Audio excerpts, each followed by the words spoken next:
bul déglu waxi noon.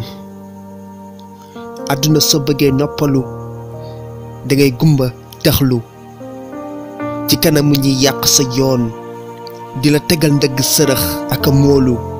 defal li sa wareef fexeel ba bul feeñ fi lay séentoo, bul fa jaar mukk. fii def ñu wax ñàkk def ñu wax, bul nangu ku la xañ ba doo bokk. yow danga am sa dundu bopp, kon wax ju ñaaw fexeel ba bum la jàpp. sa diggante yaak ñoom nay rafet jokkal ak sa boroom. yoon wi bul ci dëpp njott lu ñaaw, wax ju ñaaw ji ñuy wax sa ginnaaw dala war a jox courage.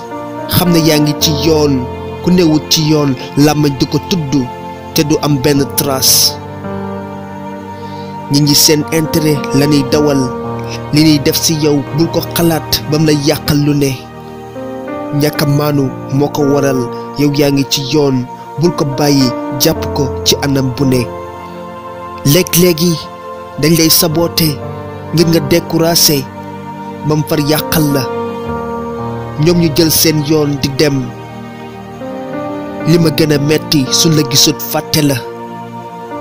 dañuy mel ne ku baax ci yow te paaka bi lay rey ñoo koy daas. soo leen wanee ginnaaw wax ju ñaaw junne ñu jël ko teg ko sa der mel ne ku lay waas.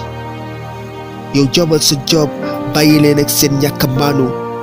fexeel ba jëm kanam te nekk ci li neex yàlla ngir nga defar sa dundu.